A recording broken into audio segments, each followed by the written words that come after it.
how I ended up on stage with Kevin Gates.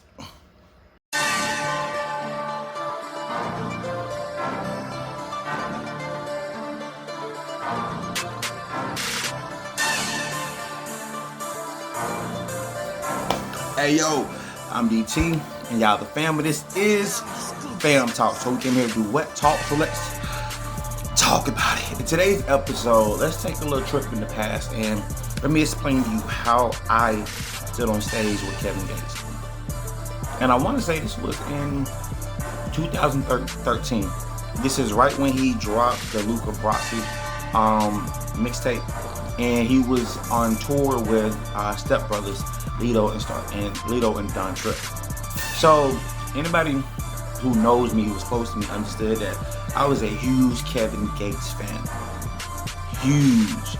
Shout out to my boy Marcus Parker. That's who put me on. The very first song I ever heard from him was Neon Lights. To this day, I still love that song. And just really listening to him, and I kind of related to his story, and I thought to myself, like, if I would have went that path of being a gangster, I would have been more like him. Because if anybody knows who Luca Brasi was like the bodyguard of the mafia in the Godfather movie. So he was like the protector. And anybody who knows me know I'm overprotective over friends and family. We have a very strong no-touch policy. A very strong no-touch policy. And so just listening to his story, went back and looked up his background, went back to like listen to old mixtapes, really just connected with him on the musical level and on a personal level. And a lot of stuff that he was rapping about was certain things that I've been through and experienced. It's just a lot of things that has popped up. So he came to Wordplay, and I still remember sat and bought the ticket, took a picture of it, posted on IG, excited to go there by myself. Now at the time, I was really huge into music. I still was rapping and still considering pursuing a rapping career. So I'm like, man, I want to do a feature with him and Blahjay whoop and all this other stuff. And so I'm a huge fan. We go there, and Starlito and Don Trip, they rap dope. Like, man, like outside of Gates, like Starlito and Don Trip is, I think, are like the most underrated group. They're not a group, but rap underground rappers. Their set was dope. Gates get on stage, and even how Gates perform is still calculative and cerebral. And that's how I am when I perform. It's like you get people attention, you come back, you're just. So I'm studying, I'm not consciously knowing I'm doing this, but I'm studying everything that he's doing and how he's moving on stage and his choice and how he's rapping to certain parts, and then how it just, the beat just drops, you just hear the bass, just the performance and everything. So I'm soaking everything in, and all of a sudden, there's I forgot what song it is. He hops off stage and he jumps down. Of course, by him being on the stage, everybody floods him. And I'm over there and I'm like, hold on. I'm being a groupie right now. What am I doing? So I went to this fan mode to realizing that he's just another person. And I end up becoming envious, like, man, I want what he has. I want what he has. I want to be a rapper. I want to sit and travel and have people love me, know my lyrics. And so from there, I became a student. So now I'm constantly watching everything that he's doing, how he's doing everything. And from there, now it's like, okay, how do I do a feature with this guy? So I walk up to the stage while everybody is over there crowding him. I walk up to the stage. I talk to the security guard. I say, yo, how do I do a feature with Gates? I can't hear you. How do I do a feature with Gates? Hold on, come on, come on stage. I get on stage. He was like, well, hold on, just wait, just sit on stage. So now I'm on stage watching everything. Gates hop back on stage and he's performing.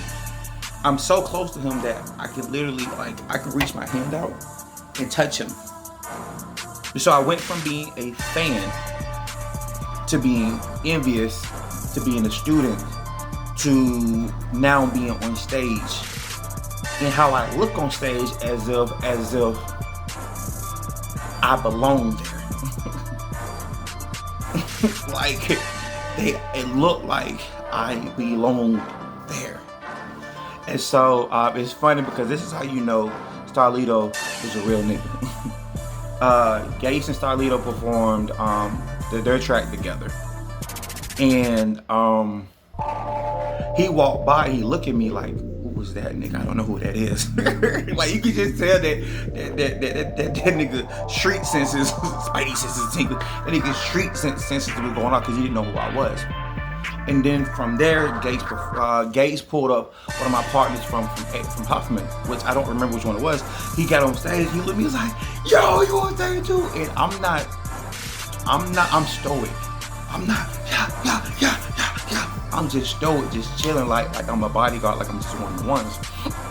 And so they get done performing, we all go to the back. Kevin Gates look at everybody, he dap everybody up or whatever. Hey, I love you guys, I appreciate you guys, and then he dipped. Now I'm introduced to Fee. Fee was at, when Lil Wayne was like when Young Money, Cash Money was like new. Fee was Wayne's manager. Fee ended up being Gates' manager, so I end up getting Fee's number, and I'm talking to Fee. It was only going to cost $2,000 to do a feature with Gates. It was only going to be 2 bands. At the time, definitely didn't have it, but it still was a dope experience because I got to be on stage with my favorite rapper at the time. And then here's another story. He came back again. I think this is when he had the Stranger Than Fiction album mixtape, what do you want to call it?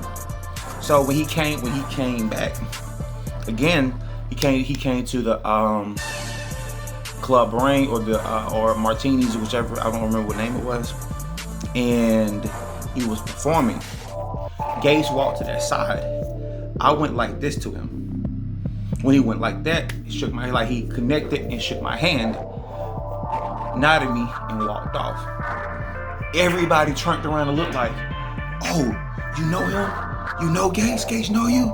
Nah.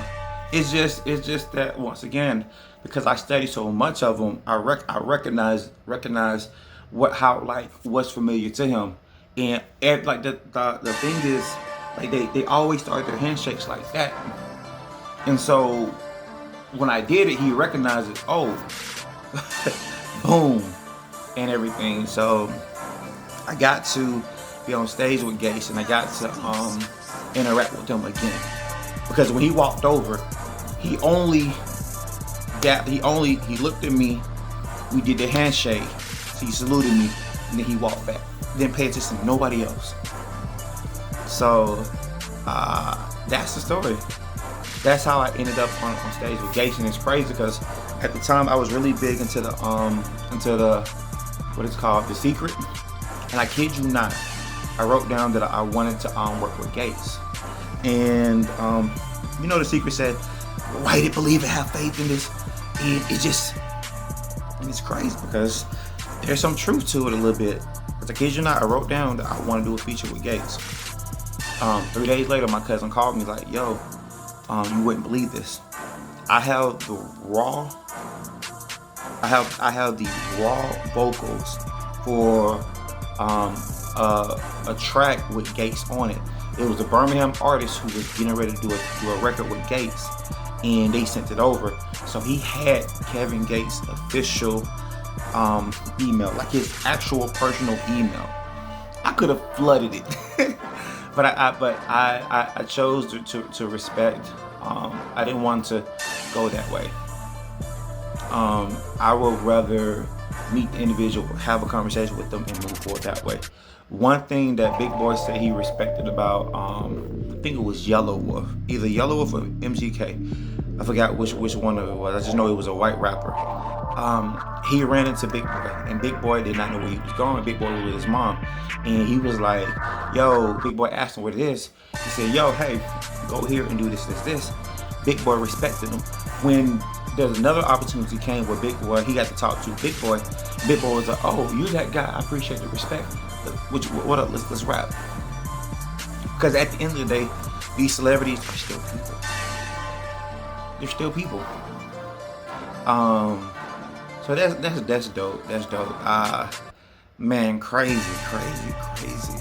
And then I end up working with one of his artists, Brett, when it came, but that's gonna be for another story. But with that being said, look, make sure you like, comment, and subscribe. And until next time, as always, I love you. Peace.